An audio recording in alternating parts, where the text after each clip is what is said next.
台艺国小跆拳道的好手黄家文戴相娥来参加到全国国小杯跆拳道锦标赛，也是摕到金牌，实在真无简单。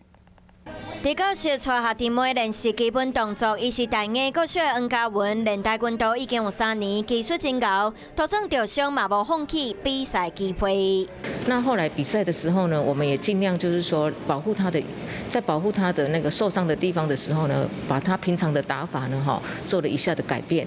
伫7月练习当中，正手骨无细致受伤，造成骨头闭起。不过，伊甲教练讲，家己要是要比赛，因为伊会坚持，教练嘛只好同意。我都会把我受伤的那种藏在后面，然后尽量不要被踢到。但是第一场有一个近身不小心被对手踢到了，那时候很痛，但是快要结束了，所以我就只能忍下来了。 伫比赛过程，就算互对手踢到受伤的部位，伊也是忍掉咧。上尾啊，嘛得到金牌，实现家己的梦想。Hello， 大家好，我是乃瑜，要教给大家2个任务。第一个，华视新闻的脸书专页，你按赞了吗？还有华视新闻的 YouTube 频道，赶紧订阅起来，还要记得按赞，开启小铃铛哦。